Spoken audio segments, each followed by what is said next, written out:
Hello guys, இன்றைக்கி one of my favourite sambar சாதம் எப்படி பண்ணுறதுன்னு பார்த்துடலாமா? அதுக்கு ஃபஸ்ட்டு 1 கப் ரைஸ் எடுத்துக்கோங்க. அப்புறமா 1 கப் பருப்பு எடுத்துக்கோங்க. எடுத்து நல்லா ரெண்டுத்தையும் வாஷ் பண்ணி ஊற போட்டுட்டு தேவையான வெஜ்ஜீஸ்லாம் எடுத்து கட் பண்ணி வச்சுக்கோங்க. அப்புறம் அடுப்பில் குக்கர் வச்சு எண்ணெய் ஊற்றிக்கோங்க. நான் நெய் எங்கள் வீட்டில் யாரும் சாப்பிடாதனால நான் நெய் சேர்க்கல. நீங்கள் நெய் சேர்த்துக்கோங்க. நெய் சேர்த்தா நல்லாயிருக்கும். சேர்த்துட்டு கடுகு, சீரகம், அப்புறம் கொஞ்சோண்டு வெந்தயம், அப்புறம் வடகம் போட்டுக்கோங்க. வடகம் என்கிட்ட காலி கொஞ்சம் தான் இருந்துச்சு, அதனால் நான் போட்டுட்டேன். அப்புறம் உரிச்ச பூண்டு, காஞ்ச மிளகா, கருவேப்பிலை எல்லாத்தையும் போட்டு நல்லா வதக்கிட்டு அதுக்கப்புறம் சின்ன வெங்காயத்தை ஃபஸ்ட்டு ஆட் பண்ணிக்கோங்க. சின்ன வெங்காயத்தை ஆட் பண்ணிட்டு 2 வதக்கிட்டு அதுக்கப்புறமா பெரிய வெங்காயம் ஆட் பண்ணிக்கோங்க. பெரிய வெங்காயம் ஸ்லைஸாக அரிஞ்சு வச்சுருக்கேன். அப்படி அரிஞ்சு ஆட் பண்ணிக்கோங்க. ஆட் பண்ணி நல்லா கொஞ்சம் இந்த கண்ணாடி பதம்னு சொல்லுவாங்கள்ல, அந்த மாதிரி வதங்கினா போதும். ரொம்ப டார்க்காலாம் வதங்க வேணாம். அப்படி வதங்கினோடனே தக்காளி ஆட் பண்ணிக்கோங்க. வெங்காயம் வதங்கிறதுக்கு உப்பு போட்டுக்கோங்க. உப்பு போட்டுட்டு வெங்காயம் நல்லா வதங்கினதுக்கப்புறமா தக்காளி ஆட் பண்ணிக்கோங்க.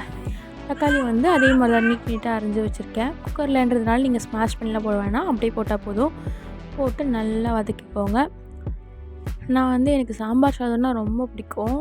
சும்மா ஏதாச்சும் ஒரு காய் கூட இல்லைனாலும் பரவாயில்லன்னு சொல்லிட்டு நார்மலாக பருப்பு போட்டு சாம்பார் சாதம் செஞ்சு சாப்பிடுவேன். அந்த சாம்பார் ஊற்றி சாப்பிட்றத விட மொத்தமாக மிக்ஸ் பண்ணி சாம்பார் சாதமாக செஞ்சு சாப்பிடும்போது சூப்பராக இருக்கும். இது மெயின் மேட்டரான வெஜ்ஜீஸ் ஆட் பண்ணிடலாம். ஃபஸ்ட்டு வெண்டைக்காவை வெங்காயம் தக்காளியோடு போட்டு நல்லா வதக்கிக்கோங்க. அதோட குழகுழப்பு தன்மை போயிடும். அதுக்கப்புறமா கத்திரிக்காய், உருளைக்கிழங்கு, தேவையான காய்கறி எல்லாமே போட்டுக்கோங்க. உங்கள்கிட்ட என்ன காய் இருக்கோ நீங்கள் போட்டுக்கலாம். என்கிட்ட இந்தந்த காய்கறி தான் இருந்துச்சு, அதனால நான் இதெல்லாம் போட்டுக்கிட்டேன். அதுக்கப்புறம் பச்சை பட்டாணி இருந்தால் சேர்த்துக்கோங்க, நல்லாயிருக்கும் சாப்பிடும் போது. பச்சை பட்டாணி சேர்ப்பேன். பச்சை பட்டாணி சேர்த்துட்டு நல்லா கொஞ்சம் கிளறி கொடுங்க. கிளறி கொடுத்து காய் கொஞ்சம் அந்த சூட்லேயே கொஞ்சம் வெந்துடும். வெந்ததுக்கப்புறமா நம்ம தேவையான ஸ்பைசஸ் ஆட் பண்ணிக்கலாம். நான் இன்றைக்கி என்ன சேர்த்துருக்கேன்னா சாம்பார் பொடி, அப்புறம் வெறும் மிளகாத்தூள், சில்லி பவுடர் சேர்த்துருக்கேன். அதுக்கப்புறமா மஞ்சத்தூள் எல்லாத்தையும் ஆட் பண்ணி நல்லா வதக்கிட்டு அதுக்கப்புறம் நான் இன்றைக்கி 1.5 கிளாஸ் அரிசி 1 கிளாஸ் பருப்பு எடுத்திருக்கேன். அதுக்கு மொத்தமாக 5 கிளாஸ் தண்ணி ஊற்றணும். ஆனால் நீங்கள் ஒரு 4 கிளாஸ் எக்ஸ்ட்ரா தண்ணி ஊற்றிக்கோங்க. ஏன்னா சாம்பார் சாதம் அப்போ தான் நல்லா கொலன்னு சாதம் வெந்து நல்லா வரும்.